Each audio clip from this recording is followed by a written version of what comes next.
नमस्कार दोस्तों, हमारे चैनल ए बी क्लासेस में आपका स्वागत है। आज का लेक्चर है फोर्सेस के ऊपर, जिसके अंदर आज मैं समझाने वाला हूं फोर्स की डेफिनेशन, फोर्स के कैरेक्टरिस्टिक्स, फोर्स के types, transmissibility of force, active and reactive force. यदि आप फोर्स से रिलेटेड इस सभी टॉपिक समझना चाहते हैं तो वीडियो पूरा देखें। जो भी मैं समझा रहा हूं उसको ध्यान से सुने और वीडियो को अंत में लाइक जरूर करें। अब चलते हैं, आज के टॉपिक को स्टार्ट करते हैं, जिसमें सबसे पहले फोर्स की डेफिनेशन जो यहां पर लिखी हुई है इंग्लिश और हिंदी में, इसको मैं समझा देता हूं। आप पढ़कर भी समझ सकते हैं, लेकिन मैं अपनी भाषा में समझा रहा हूं, ध्यान से सुने। फोर्स क्या है? एक एक्सटर्नल एजेंट है, या फिर ऐसा बोल सकते हैं एक्सटर्नल एफर्ट है, जो किसी वस्तु की वर्तमान स्थिति में परिवर्तन करता है या फिर करने का प्रयास करता है। जैसे यदि कोई वस्तु है, रखी हुई है, उसमें कोई भी परिवर्तन नहीं हो रहा है, तो यदि हमें उसमें परिवर्तन करना है तो हम क्या करेंगे? कुछ ना कुछ एक्सटर्नल एफर्ट लगाएंगे, या फिर उसको बोल सकते हैं कुछ ना कुछ एक्सटर्नल एजेंट लगाएंगे, जिससे कि वह जो स्तर वस्तु है उसमें कुछ परिवर्तन हो सके। या फिर कोई वस्तु गति में है और गति अवस्था में या मोशन में है, यदि हमें उसको रोकना है तो हम क्या करेंगे? एक्सटर्नल एफर्ट लगाएंगे या फिर कुछ एक्सटर्नल एजेंट लगाएंगे, जिससे वह वस्तु गति अवस्था में है वह रुक सके। तो यही एक्सटर्नल एफर्ट है या फिर एक्सटर्नल एजेंट है, उसी को हम क्या बोलते हैं? फोर्स बोलते हैं, जो किसी वस्तु की वर्तमान स्थिति में परिवर्तन करने का प्रयास करता है या फिर परिवर्तन करता है। अब इसको हम थोड़ा सा आपको यहाँ पर ड्राइंग करके या फिर एग्जाम्पल से समझाने की कोशिश करता हूं। अब यहाँ पर देखें, नीचे हमने मान लिया कोई यहाँ पर दिख रहा है एक ट्रैक है, जिस तरह मैं बना रहा हूं आप भी बना सकते हैं। ट्रैक है, यहाँ पर हमने क्या रखी? एक बॉल रखी हुई, ध्यान से समझिए। क्या रखी हुई है? एक बॉल रखी हुई है। इस बॉल का लाइन ऑफ एक्शन हमने ये मान लिया है, ठीक है। अब इस बॉल आपको दिख रही है, ये अभी इस तरह अवस्था में है, कुछ भी इसमें मूवमेंट नहीं है। अगर हमें इसमें मूवमेंट लगाना है तो हमें क्या करना पड़ेगा? इसको धक्का मारना पड़ेगा, खींचना पड़ेगा। तो हमने क्या किया यहाँ पर, एक हमने क्या किया, क्या इसको हमने पुश किया, मतलब धक्का मारा, जिसे बोलते हैं पुश करना, ठीक है। हमने धक्का मारा तो यह क्या करेगी कि यहाँ पर इसकी वर्तमान स्थिति में परिवर्तन होगा। मतलब कहीं ना कहीं मान लिया हमने एक डॉट डॉट बना दिया, इसकी स्थिति कहाँ आ गई? यहाँ आ गई। मतलब कैसे आई? जब हमने कुछ यहाँ पर इसमें धक्का मारा। धक्का मारना ही क्या होता है? एक्सटर्नल एजेंट होता है या फिर एक्सटर्नल एफर्ट होता है। उसी एफर्ट को हम क्या बोलते हैं? फोर्स बोलते हैं। तो थोड़ा समझ में आपको आया होगा कि एक्सटर्नल फोर्स हमारा क्या होता है। अब इसके कुछ ना कुछ विशेषताएं होती हैं, कुछ ना कुछ कैरेक्टरिस्टिक्स होती हैं, उसको भी समझना यहाँ पर जरूरी है। तो हम मैं बता रहा हूं, उसको ध्यान से सुने या ध्यान से देखें, ठीक है। इसी एग्जाम्पल भी ले सकते हैं और दूसरा एग्जाम्पल भी ले सकते हैं। जैसे में फर्स्ट क्या होता है, जो भी पहले मैं एक डायग्राम बना देता हूं यहाँ पर, फिर उसके अकॉर्डिंग समझा देता हूं। यहाँ पर जो डायग्राम बना है उसको ध्यान से समझें। हमने बना लिया कि एक बॉल है, क्या है? एक यहाँ पर बॉल है, ये इस पे यहाँ पर इसका हमने क्या लाइन ऑफ एक्शन लगा दिया, और ये जो हमने यहाँ पर क्या डाला? एक ट्रैक डाल दिया कि इस पे ये रखी हुई है बॉल, ठीक है। तो इसको हमने फिक्स कर दिया, ये ट्रैक मान लिया ऐसा, ठीक है। अब समझ में आया। अब हमने क्या किया, इसको अगर हमें मूव कराना है, क्या कराना है? मूव कराना है। तो यहाँ पर हमने मान लिया एक पॉइंट है, यहाँ पर एक पॉइंट लगा दिया, इस पर हमने क्या किया? एक्सटर्नल एफर्ट लगाया। क्या लगाया? एक्सटर्नल एफर्ट लगाया, ठीक है। एक्सटर्नल एफर्ट लगाया मतलब क्या लगाया? फोर्स लगाया, ठीक है। अब फोर्स लगाया तो इसके कैरेक्टरिस्टिक क्या होते हैं? पहला पहला होता है मैग्नीट्यूड, ध्यान से सुने। क्या होता है? मैग्नीट्यूड। अब मैग्नीट्यूड क्या होता है? आपको अच्छी तरह आता होगा। मैग्नीट्यूड होता मतलब फोर्स की जितनी क्वांटिटी, जैसे मैंने मान ली यहाँ पर हम 10 न्यूटन का फोर्स लगाया, तो 10 न्यूटन क्या होगा? यहाँ पर मैग्नीट्यूड होगा, याद रहेगा। 10 क्या होगा? मैग्नीट्यूड। मतलब फोर्स की जो क्वांटिटी है, जितना भी हम फोर्स लगा रहे हैं, वही क्या होता है? मैग्नीट्यूड होता है फोर्स का। दूसरा दूसरा भी ध्यान से सुने। दूसरा है कौन सा? सेंस। सेंस को भी आप अच्छे समझें। सेंस मतलब क्या होता है? अभी इसकी डायरेक्शन कैसी है? ये बॉल को क्या कर रहा है? अभी खींच रहा है। खींचने का मतलब क्या होता है? पुल करना, ठीक है। क्या होता है? पुल करना।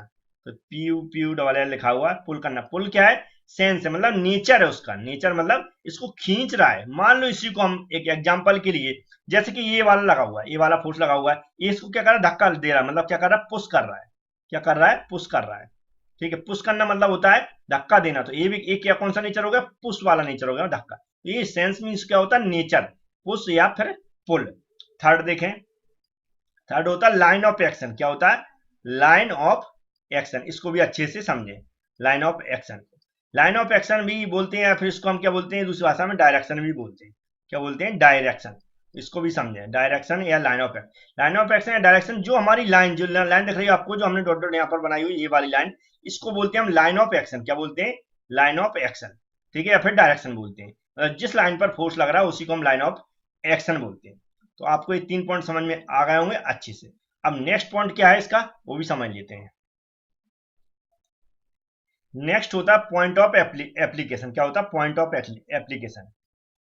पॉइंट ऑफ एप्लीकेशन, इसको भी आपको अच्छे से समझना है। पॉइंट ऑफ, मतलब जिस पॉइंट पर, ये पॉइंट दिख रहा है आपको, ये जो पॉइंट दिख रहा है यहाँ पर, जिस पॉइंट पर फोर्स लग रहा है इसी को हम क्या बोलते हैं? Point of application. क्या बोलते हैं? Point of application. मान लो यहाँ पर, जैसे कि यहाँ पर इस पॉइंट पर लग रहा है फोर्स, ये क्या होगा? इसका पॉइंट ऑफ एप्लीकेशन होगा। तो ये कुछ कैरेक्टरिस्टिक्स होती है, इसको हमें समझना है। मतलब फोर्स की जो क्वांटिटी होती है वह क्या कहलाता है? मैग्नीट्यूड कहलाता है। फोर्स का जैसा नेचर होता है, मतलब उसको खींच रहा है या फिर धक्का मार रहा है, पुश या पुल, वह सेंस होता है। और जिस लाइन पर फोर्स लग रहा है वह क्या लाइन ऑफ एक्शन है, वह डायरेक्शन होती है। और पॉइंट ऑफ एप्लीकेशन मतलब जिस पॉइंट पर लग रहा है। अब हम नेक्स्ट जो समझ रहे हैं उसको भी ध्यान से समझें। नेक्स्ट समझ रहा हूं टाइप्स ऑफ फोर्स, इसको भी ध्यान से समझें। क्या? Types of force.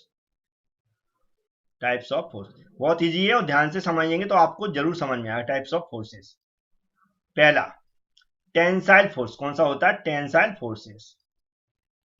Tensile forces, tensile का मतलब होता है,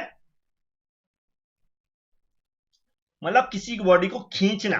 खींचना कैसे? मैं एग्जांपल समझा रहा हूं, ध्यान से समझें। टेंसाइल फोर्सेस को समझा रहा हूं।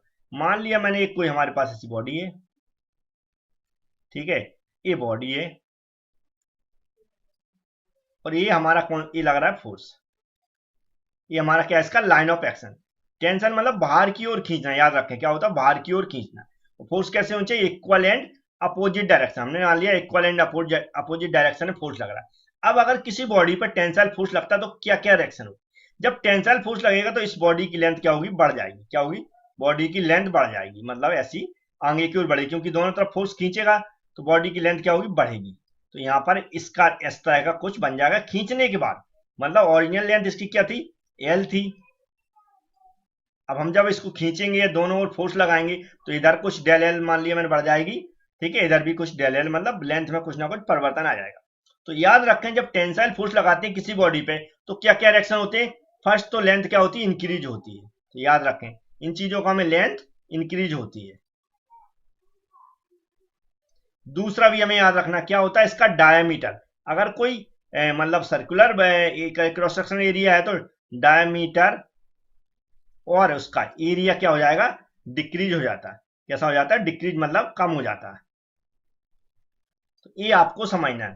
पहला क्या? लेंथ इंक्रीज होती, डायमीटर और एरिया डिक्रीज होता जब हम कोई टेंसाइल फोर्स लगाते हैं किसी बॉडी पर। और फोर्स कहां चाहिए? एक ही लाइन ऑफ एक्शन पर होना चाहिए और अपोजिट डायरेक्शन में होना चाहिए और इक्वल होना चाहिए। दूसरा जो टाइप्स होता है उसको भी ध्यान समझे, कौन सा होता है? कंप्रेसिव। कौन सा होता है? कंप्रेसिव। कंप्रेसिव मीन्स होता है दबाना। Compressive forces. अब दूसरा भी ध्यान से समझें कि हमने एक कोई बॉडी मान ली है, ये बॉडी यहां पर बन गई है।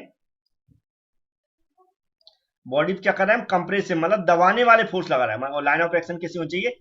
एक ही होनी चाहिए। तो हमने क्या दबाने वाले कैसी डायरेक्शन हो जाएगी? इस तरह की, याद रखें। ठीक है, ए भी हमने यहाँ पर लगा दिया फोर्स, और जो यहाँ पर कौन सा हो जाएगा? एफ फोर्स इधर भी लगा दिया, एफ फोर्स इधर लगा। अब ध्यान रखें जब भी किसी बॉडी पे हम कंप्रेसिव फोर्स लगाते हैं तो क्या होता है? उसकी लेंथ डिक्रीज होती है, मतलब दोनों तरफ से दबाएंगे तो हमने मान लिया इसकी क्या स्थिति में परिवर्तन होगा? कैसे हो जाएगा? एरिया इधर आ जाएगा और जे वाला एरिया ऐसा आ जाएगा। मतलब क्या हुआ? हमारी लेंथ क्या हुई? डिक्रीज हुई। लेंथ कैसी होगी? डिक्रीज हो गई। लेंथ डिक्रीज, जबकि इसका एरिया और डायमीटर कैसा हो गया? इंक्रीज। डायमीटर इंक्रीज हो गया और एरिया भी इंक्रीज हो गया। तो आपने देखा कंप्रेसिव फोर्स में क्या हुआ? लाइन ऑफ एक्शन एक्स होनी चाहिए और इक्वल एंड अपोजिट फोर्स होनी चाहिए। और इसकी रिएक्शन से क्या होता है? जब कंप्रेसिव फोर्स लगाते हैं लेंथ डिक्रीज हो जाती है और डायमीटर और एरिया इंक्रीज हो जाता है। अब एक फोर्स और है, वो कौन सा है? मैं यहीं पर समझा देता हूं, थोड़ा सा स्क्रीन ऊपर करके।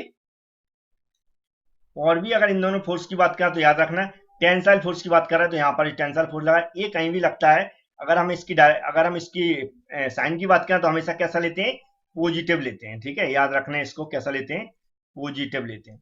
कंप्रेसिव फोर्स की बात करें तो इसको हमेशा कैसे लेते हैं, निगेटिव लेते हैं। तो आपको ये भी याद रखना है। ठीक है, टेंसाइल पॉजिटिव और कंप्रेसिव नेगेटिव। अब नेक्स्ट बात करते हैं हम शियर फोर्स की। नेक्स्ट कौन सा है, थर्ड है शियर फोर्स। शियर फोर्स भी आप अच्छे से समझ लें क्योंकि इसमें सबसे ज्यादा कंफ्यूजन होती है। शियर फोर्स को बेसिक देखें तो इसके जहां भी लगता है, कहां पर कैसे लगता है, लाइन ऑफ एक्शन दोनों बॉडी की अलग हो, एक दूसरी बॉडी एक दूसरे पे स्लाइड कर रहे हैं। कैसे, तो स्लाइड करना मतलब क्या होता है, जैसे हमने मान लिया एक हमारी प्लेट है और दूसरी प्लेट हमें इसके ऊपर जोड़ना है, तो हम इसकी कैसे जोड़ेंगे, इस तरह जोड़ेंगे। ठीक है, यहाँ पर हमने जोड़ दी है। ठीक है, एक हमने रिवेट ली, रिवेट के थ्रू यहाँ पर इसको जोड़ दिया है, मतलब इस तरह एक रिवेट लगा दी। रिवेट आप सभी लोग जानते होंगे, ये रिवेट लगा दी मैंने, ये जुड़ गई रिवेट से। अब हमारी देखेंगे, अब इसकी लाइन ऑफ एक्शन अलग है, इसका लाइन ऑफ एक्शन अलग है, मतलब दोनों की लाइन ऑफ एक्शन एक्सेस अलग है। हमने एक यहाँ पर टेंसाइल फोर्स लगा दिया, एक यहाँ पर भी टेंसाइल फोर्स लगा दिया। कंप्रेसिव भी फोर्स हो सकता है ना, लेकिन दोनों इक्वल एंड अपोजिट होने चाहिए। हमने देखा जे इधर को खींचेगा, जे इधर को खींचेगा, दोनों फोर्स की लाइन ऑफ एक्शन अलग है। इसका बेसिक पॉइंट है, समझे क्या है, लाइन ऑफ एक्शन अलग होते तो यहाँ पर इस पे इफेक्ट पड़ता है, कहाँ पर, यहाँ पर। ठीक है, तो जिन मतलब जो ऐसे फोर्स जो किसी बॉडी पे लगते हैं, दो ऐसी बॉडियों पे लगते हैं इनके, या किसी एक बॉडी पे लगते हैं जो किसी नट या बोल्ट के द्वारा जॉइंट हो या रिवेटेड हो, लेकिन उन फोर्स के कैसे हो, लाइन ऑफ एक्शन अलग हो और कैसे हो, इक्वल एंड अपोजिट डायरेक्शन हो। ये कौन सा फोर्स कहलाता है, शियर फोर्स कहलाता है। तो ये टाइप्स ऑफ फोर्स थे। अब नेक्स्ट जो भी हमारे टॉपिक में था उस टॉपिक पर चलते हैं, उसको भी समझ लेते हैं। नेक्स्ट है प्रिंसिपल ऑफ ट्रांसमिबिलिटी ऑफ फोर्स, इसको ध्यान से समझें। ठीक है, इसका नॉर्मल स्टेटमेंट के अकॉर्डिंग ऐसा बोला जाता है कि यदि कोई बॉडी है उस पर हम कोई फोर्स लगा रहे हैं, नेचर कोई भी हो सकता है, फोर्स या फिर पुल, हम उसको बोला है तो क्या करेगा, फोर्स जो एफर्ट डालेगा तो बॉडी में जो परिवर्तन होगा, यदि उसी लाइन ऑफ एक्शन पर, जिस पॉइंट पर हमारा या जिस लाइन ऑफ एक्शन पर हमारा फोर्स जो हमने लगाया है उसको बदलकर उसी लाइन ऑफ एक्शन पर किसी अदर पॉइंट पर लगा देते हैं, तो हमारा उतना ही एफर्ट लगा हुआ माना जाएगा जितना कि अभी हम वर्तमान स्थिति में लगा चुके। समझ में नहीं आया हुआ, एक एग्जांपल समझेंगे तो जल्दी आ जाएगा। देखते हैं, जैसे मैंने मान लिया एक हमारे यहाँ पर कोई बॉडी रखी है, यहाँ पर हमने ट्रैक मान लिया, एक हमने यहाँ पर कोई बॉडी मान ली है, ध्यान से समझना बस।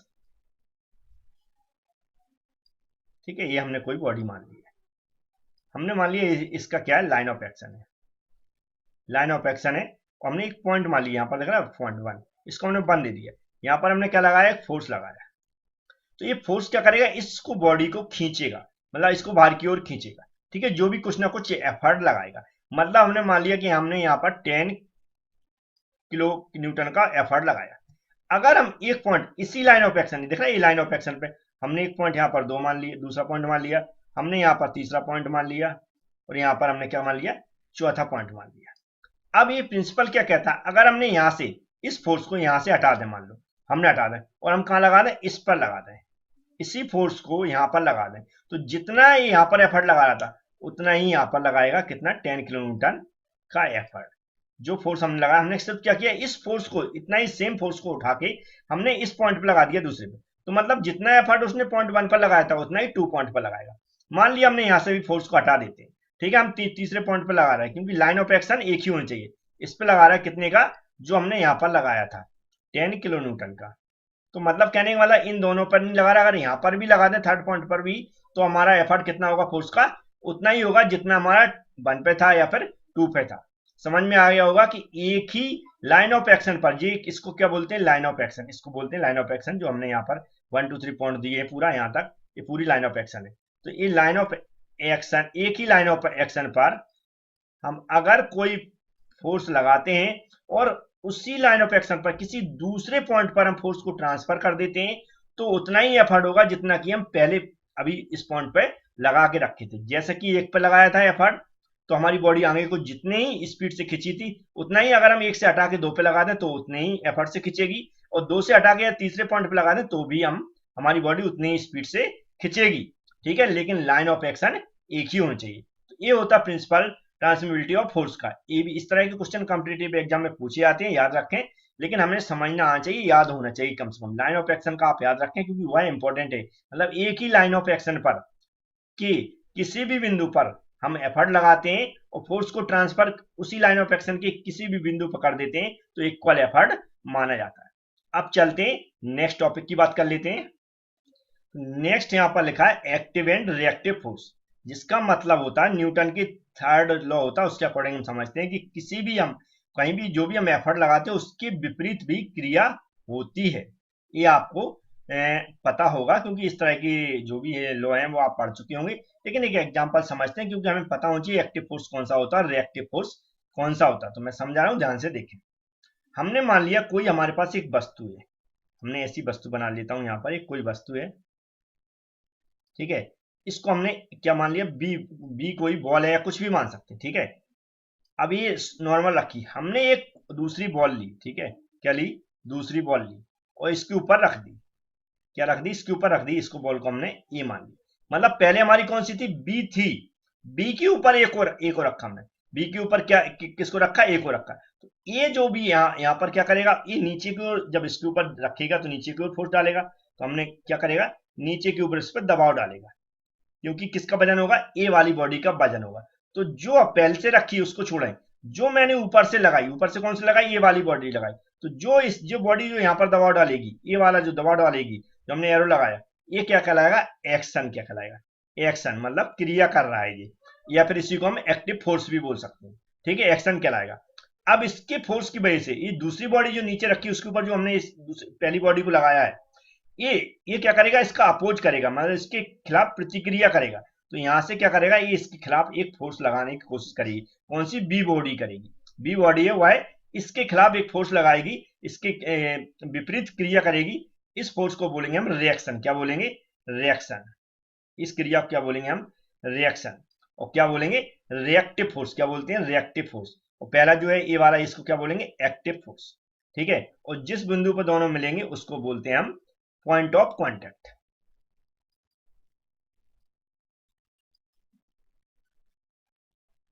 तो याद रहेगा, कोई भी हमारी मान लो टेबल रखी हुई है, ठीक है। टेबल के ऊपर हम बॉल रख देते, मान लो बुक रख दिए, तो बुक के द्वारा जो फोर्स डाला जाएगा वह कौन सा फोर्स, बुक के द्वारा जो क्रिया होगी वह कौन सी होगी, एक्शन होगी। और फोर्स कौन सा होगा, एक्टिव फोर्स होगा। लेकिन टेबल के द्वारा जो अपोजिट रिएक्शन क्रिया की जाएगी वह कौन सा फोर्स होगा, रिएक्टिव फोर्स कहलाएगा।